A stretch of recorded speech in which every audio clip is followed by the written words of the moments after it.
اما بعد فاعوذ باللہ السمیع العلیم من الشیطان الرجیم بسم اللہ الرحمن الرحیم ولیس البر بأن تأتوا البیوت من ظہورها ولکن البر من اتقى واتوا البیوت من ابوابها واتقوا اللہ لعلکم تفلحون۔ صدق اللہ العظیم۔ سامعین محترم، انسان دنیا کے اندر چند چیزوں کا طلبگار ہے، جس میں وہ دولت بھی چاہتا ہے، جس میں وہ شہرت بھی چاہتا ہے، اور ایک بہترین لائف سٹائل بھی اس کو چاہیے۔ ان سب چیزوں کے ہونے کے باوجود بھی اگر وہ صاحب عزت نہیں ہے تو وہ خود اس چیز کو سمجھتا ہے کہ دولت، شہرت اور روپیہ پیسہ اس کے لیے کسی کام کا نہیں، جبکہ اس کے پاس عزت کی دولت نہیں ہے۔ انسان شروع سے اسی چیز کا بھوکا رہا ہے اور اس چیز کی طلب میں، تگ و دوگ میں وہ بڑے بڑے پاپڑ بھی بیلتا ہے۔ جہاں اس کو دولت کی ضرورت ہے وہاں عزت کا بھی وہ طلبگار ہے۔ جہاں اسے بہترین گھر بھی چاہیے وہاں اس کے ساتھ عزت کی عمارت بھی اس کو اپنی لائف میں چاہیے۔ یہ نہیں ہے کہ وہ دولت مند بھی ہے لیکن لوگ اس کی عزت نہیں کرتے، تو وہ سمجھتا ہے کہ یہ دولت میرے کسی کام کی نہیں ہے، جبکہ میرا معاشرے میں وقار نہیں ہے، عزت نہیں ہے، احترام نہیں ہے۔ تو اللہ رب العزت نے حضرت انسان کو یہ سب چیزیں عطا فرمائی ہیں اور اس کے مختلف طرق، اس کے راستے بھی بیان فرمائے ہیں۔ اے انسان، تو دولت مند ہونا چاہتا ہے تو یہ اختیار کر، اگر تو شہرت حاصل کرنا چاہتا ہے یہ اختیار کر، اگر تو صاحب علم ہونا چاہتا ہے یہ اختیار کر۔ یہ ساری چیزیں شریعت مطہرہ نے حضرت انسان کے لیے راستے متعین کیے۔ جب ان ساری چیزوں کے لیے اللہ نے راستے بنا دیے، ہدایت دے دی، تو اللہ رب العزت نے صاحب عزت ہونے کے لیے بھی معیار مقرر فرمایا ہے کہ اے انسان، اگر تو صاحب عزت ہونا چاہتا ہے تو اس کے لیے بھی ایک معیار ہے اور ایک راستہ ہے۔ قرآن مجید فرقان حمید نے جا بجا اس کا ذکر فرمایا ہے۔ ہر عبادت کا مغز تقویٰ ہے، ہر عبادت کا مرکز و محور تقویٰ ہے۔ اللہ نے جہاں نماز کا ذکر کیا وہاں یہ بھی ارشاد فرمایا کہ نماز پڑھو تاکہ تم متقی ہو جاؤ، روزے رکھو تاکہ تم تقوی اختیار ہو جائے، تمہارے اندر تقوی آ جائے، حج کرو تاکہ تم متقی ہو جاؤ۔ ہر معاملے کے اندر اللہ رب العزت نے تقوی کو اینڈ پہ رکھا ہے، کیونکہ انسان یہ سب کچھ تم سے جو کروا رہا ہوں، ایک ہی چیز تمہارے اندر ڈالنا چاہتا ہوں، وہ ایک ہی ہے، میرا خوف، تقوی، پرہیزگاری۔ تقوی پرہیزگاری کہتے کس کو ہیں؟ علماء بیان فرماتے ہیں تقوی اس کو کہتے ہیں، پرہیزگاری اس کو کہتے ہیں، ہر وہ کام جو اللہ نے کرنے کا حکم دے دیا، جس سے کرنے سے منع کر دیا، انسان اس کے اوپر پابند ہو جائے۔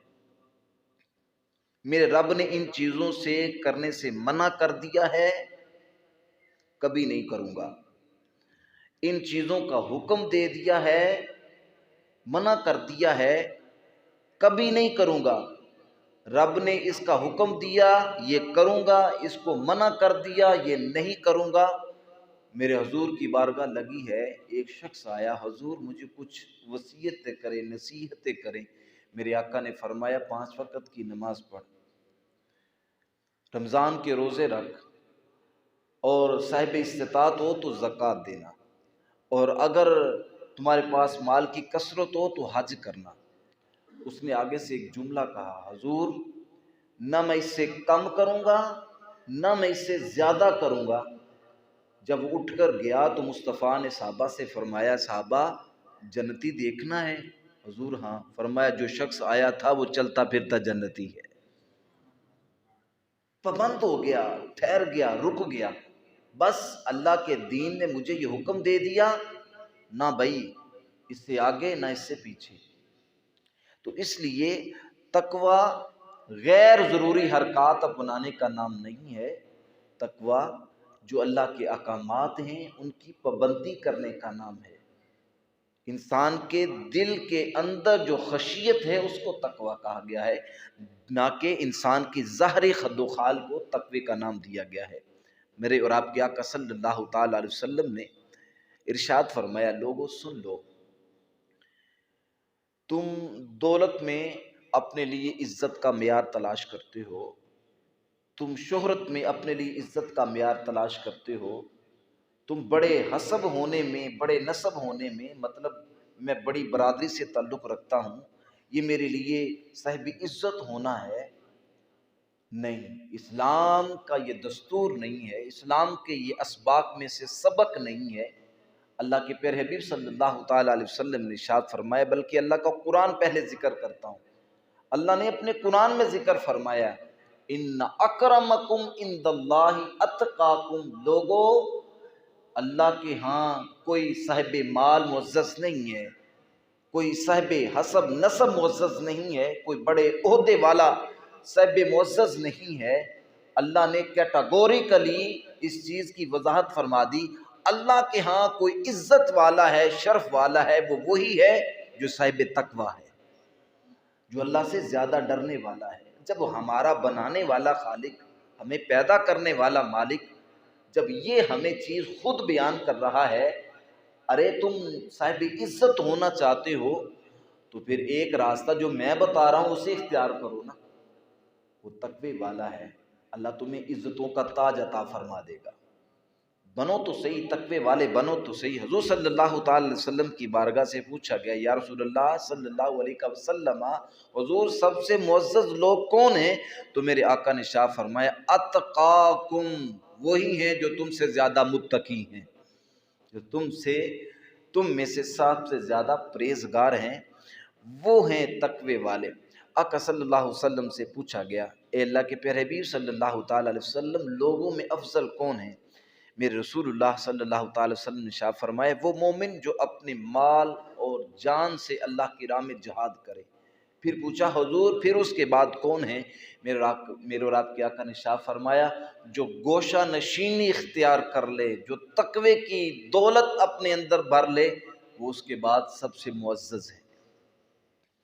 ہم نے سمجھ لیا، ہم نے اپنے لیے معیار مقرر کر لیا، یار رشتہ داروں میں عزت ہے تو بڑے گھر میں ہے، بھائی یہ ہمارا معیار ہے، ہم نے مقرر کیا ہے، یہ تھوڑے لمحے کے لیے ہے، جو روح نکلتی ہے وہی رشتہ دار جو تیرے آگے پیچھے بھاگتے ہیں، تیرے لیے آگے بڑھ کے تجھے غسل دینے کے لیے تیار نہیں ہوتے۔ کہاں گئی تیری عزت؟ کہاں گیا تیرا معیار؟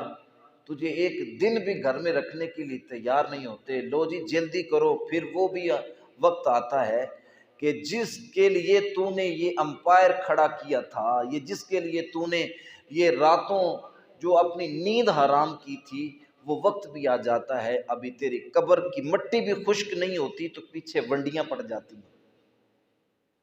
جس کے لیے تو نے سب پاپڑ بیلے، وہ تنکا تنکا ہو کے بکھر جاتا ہے۔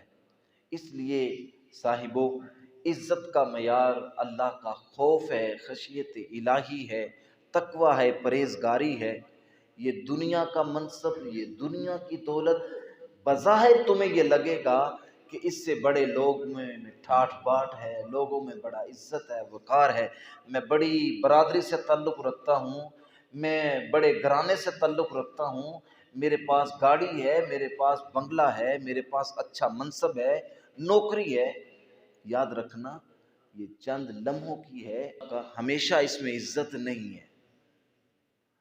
میں کہتا ہوں ایک سیدھی سی بات ہے کہ لوگ اگر کسی چیز کی وجہ سے کسی کی عزت کریں تو وہ اس کی عزت نہیں ہے۔ اگر لوگ تیری گاڑی کی وجہ سے تیری عزت کر رہے ہیں تو وہ تیری عزت نہیں ہے بھائی۔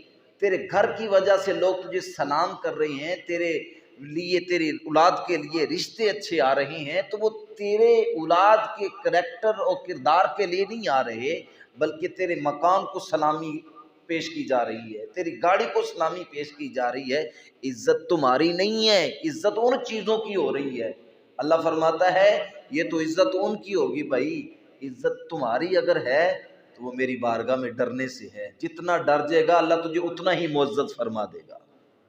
تو اس لیے ہمیں اپنے لیے عزت کا جو معیار ہے وہ جو اللہ نے ہمارے لیے بیان فرمایا ہے اس کو اختیار کرنا چاہیے، نہ کہ ہمیں دنیا کے جو ذرائع ہیں ان میں عزت حاصل کرنی چاہیے۔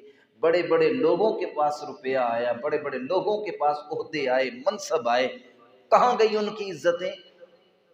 جن کے لیے ریڈ قلین بچھتے تھے آج تو ان کی قبر پہ لوگ کھڑے ہو کے فاتحہ نہیں پڑھ رہے۔ جن لوگوں نے تقوی کی زندگی اختیار کی، آؤ جاؤ عثمان علی حجویری داتا صاحب کے دربار میں جاؤ، صبح و شام لوگ وہاں بیٹھ کے قرآن کی تلاوتیں کر رہے ہیں۔ آج ان کی قبروں پہ قرآن پڑھا جا رہا ہے۔ انہوں نے دنیا جمع نہیں کی میرے بھائی، میرے معزز، انہوں نے آخرت کو جمع کیا، تقوی کی زندگی بسر کی۔ آئیے اپنی زندگیوں کو خشیت الہی میں بسر کریں، تقوی کی عزت حاصل کریں۔ جو اللہ نے تقوی کا معیار کیا ہے ہمارے لیے وہی اصل عزت ہے۔ یہ دنیا کا کھیل تماشا ہے، یہ چند دن کی دکھلاوا ہے، اس نے ختم ہو جانا ہے۔ اللہ سے دعا ہے اللہ ہمیں عمل کی توفیق